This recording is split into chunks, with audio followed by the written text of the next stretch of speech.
Thank you for watching the ES1100 installation video. Today we're mounting a single swing ES1100 on this test gate.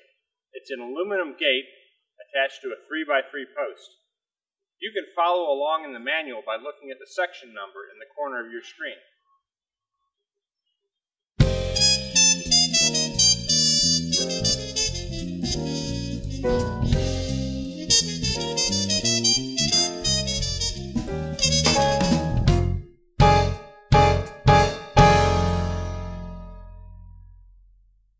Before beginning your installation, be sure to read carefully all precautions and safety measures. In the manual, you'll find explanation points. These indicate critical information, although keep in mind that all information in the manual should be read. Let's review our parts before we get started.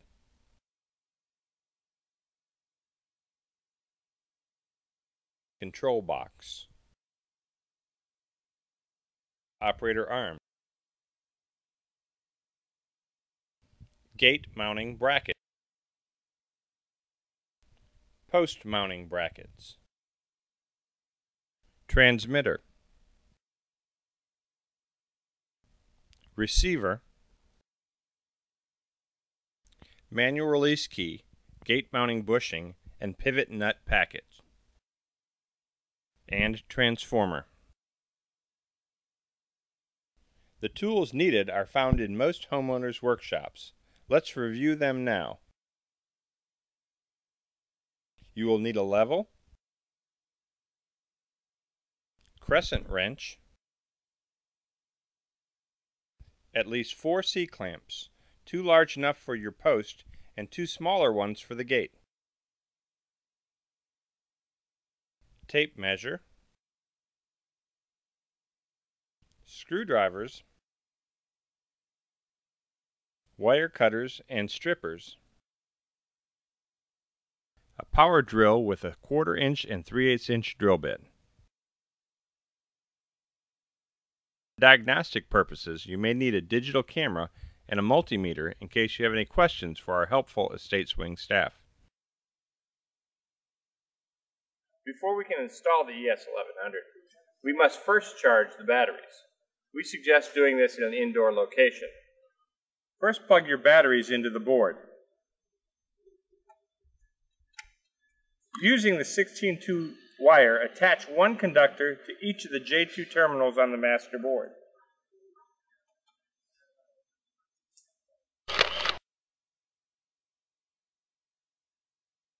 When you connect the wires to the J2 terminal, polarity is not important because we're using an AC transformer.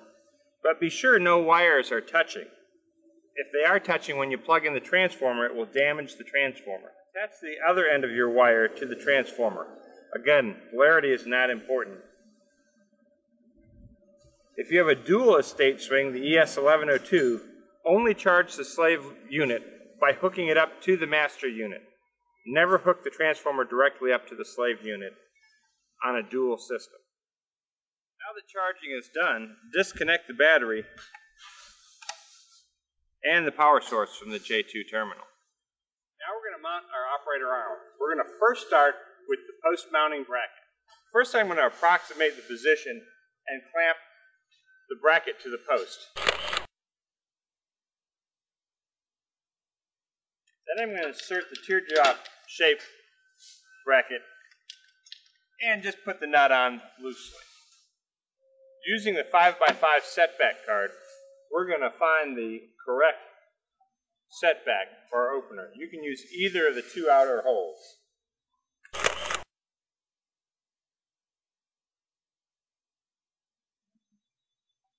When you get it moved into place, go ahead and clamp it secure. With the bracket clamped into place, find the furthest hole in the back and use your drill to drill a second hole to bolt through.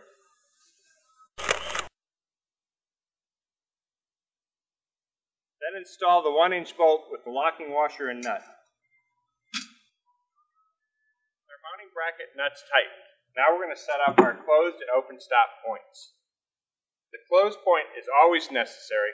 The open point is is optional when we use the full stop-start learning process. But for today, we're going to be using the one-touch learning process, so we'll be installing the open stop.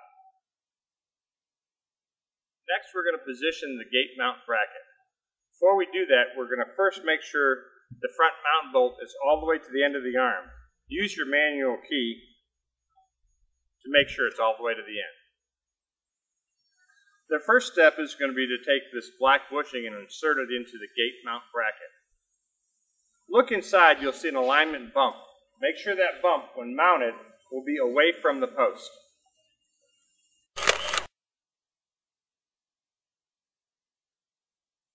Next, turn the manual release key 5 times counterclockwise.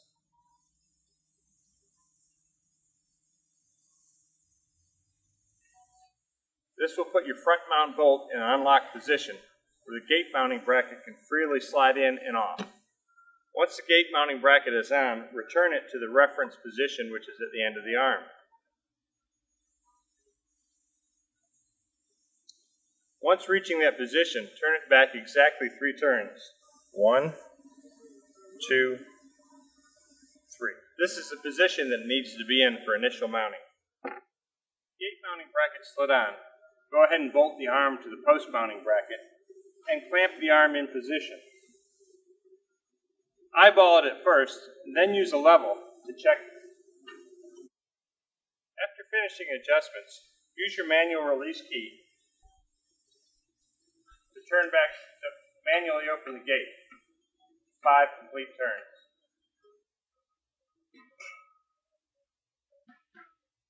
Now the arm should just lift off. With the brackets still clamped into position, mark your drilling holes.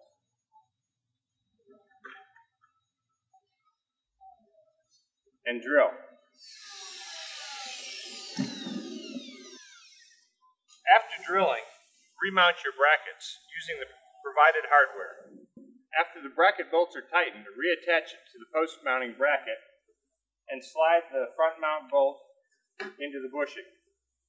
Use your manual release key to manually close the gate. Now let's find a spot for our control box. It must be near the arm, but you cannot lengthen or shorten the control wire. Go ahead and mark and drill your holes. After mounting your board, remove a knockout and insert a watertight connector. Now we're going to prepare our board for the learning process. First, we must install temporary safety jumpers. These jumpers can be replaced later with an external safety device. If you choose not to use an external safety device, you must leave them in for the operator to work properly. The green strip at the bottom of the terminal is removable. Safeties are wired between 3, 4, and 5 in one of the commons, which is 12, 13, 14, or 15.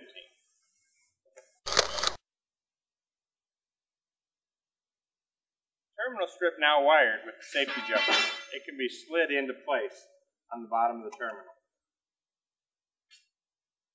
The next step is to wire the arm in. You're going to wire the terminal on the far right, you're going to put the blue on the left and the brown on the right.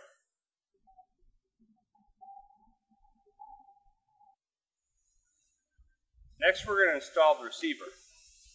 It slides in the 5 pins on the top, with the dip switches facing up. Slide the receiver onto the 5 pins located at the top of the board. Then extend the wire down the right-hand side of the battery.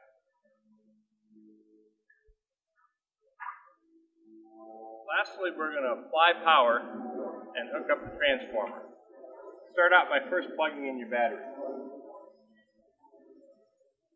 Next, reattach the power leads to the J2 terminal and plug in your transformer. Wait for the power light to go solid. It may take up to 5 minutes. After the power light is solid, scroll through the gate movement variables to be sure you have the settings you wish. Change the letters by pressing P1 and the numbers by pressing P2.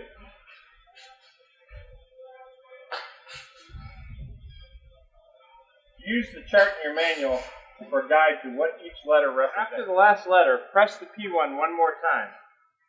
This will light all 5 letters at the same time. Now press and hold the P2 button for 1 second. This will put our gate into motion.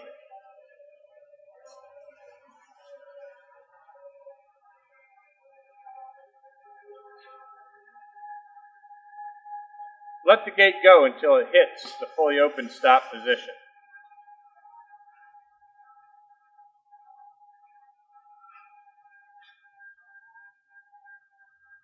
The control board is now automatically set and remembers its slowdown points.